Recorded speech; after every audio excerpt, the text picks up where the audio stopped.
Coming up, a trail of footprints captures a moment in the life of a family of ancient hominins. Working on those footprints, putting my hands over them, it was really an exciting moment. And why scientists across the world have been working together to sequence the seahorse genome. Seahorses are lovely.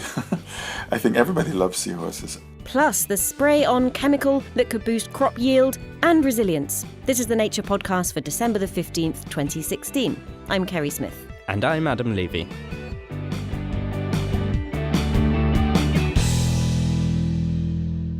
The sound was more like a squish than a thud as the tall Australopiths strode across the East African savannah. A volcanic eruption had left a blanket of grey ash underfoot, while rainstorms that followed transformed the earth into wet cement. Squish, squish. 4 small individuals, females and their young, walked not far behind. Squish, squish, squish. Later, ash rained down from the sky again, covering their tracks. And that was that, for 3.66 million years. Until, in the 1970s, the anthropologist Mary Leakey and her team found traces of the journey at a place called Laetoli in northern Tanzania. They're the oldest known footprints of any ancient human relative, and they suggest that Australopiths walked on 2 legs pretty routinely. Now, 40 years later, researchers found more footprints at the world-famous site. Ewen Callaway spoke with paleontologist Marco Carine of the University of Perugia in Italy. Marco got a call from some colleagues in Tanzania when a building project unearthed the new prints. They were asked to carry out an impact assessment evaluation because a new field museum wanted to be built in the Laetoli area. So they excavated a large number of different pits, and in one of the 64 pits, they discovered the new tracks. So you've seen these prints. What was it like to work on them? It was really one of the most exciting moments in my whole life. The footprints they belong to at least 2 individuals. And working on those footprints, putting my hands over them, it was really an exciting moment because footprints are not normal fossils. They are not like fossil bones because they are a snapshot, a really caption of the life of that animal living many million years ago. How many million years ago? I mean, were these the same age as the original ones? Exactly. They have the same age. They are 3.66 million years old. We are confident that all the footprints in the Laetoli sites, the hominin footprints at least, were printed in the same time, because we know for geological reasons that each sub-layers in this stratigraphical unit must have been deposited in something like a few hours or 1 day maximum. So we think that the footprints belong to individuals of the same social group. What else are these footprints telling you about the individuals who left them? The most striking result of our study is about the dimensions of the new footprints. When we were cleaning the new footprints, we realized that they were too large for an Australopithecus afarensis.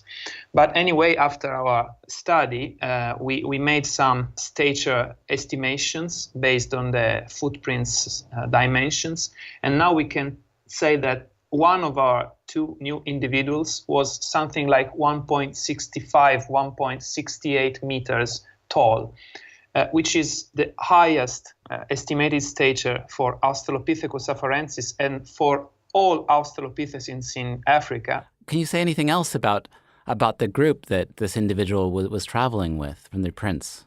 We think that we have 1 large male in our group and probably 2 or 3 females with an estimated stature of about 1.3 meters.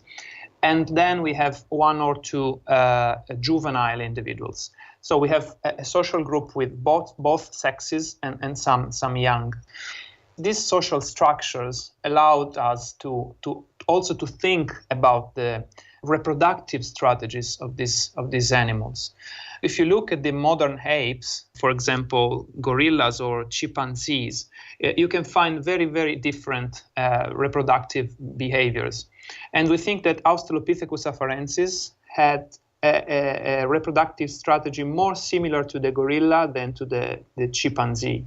In the gorilla, you have the core of the social group is composed by one very large male, the silverback, with a number of females for him. So you're thinking that this large, big-footed male Australopith was kind of like a silverback? Is that the idea? Something like this, exactly. So you've got this group of this adult male, this large adult male, maybe two females, maybe some juveniles, walking in the same direction 3.66 million years ago at the same point of time. I mean, have you ever tried to imagine what these individuals were doing?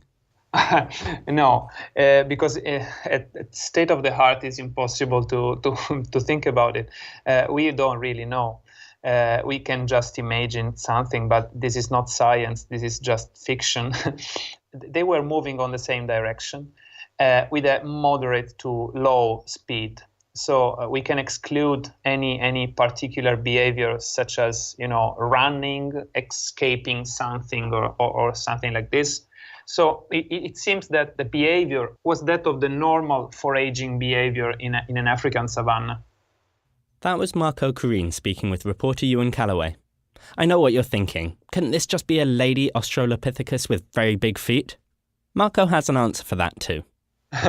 Yes, it's interesting. It's possible. Everything is possible in science, but the probability is very low. We are confident that the largest individual is a male. Find that paper in the journal eLife this week and a news story by Ewen Callaway at nature.com/news.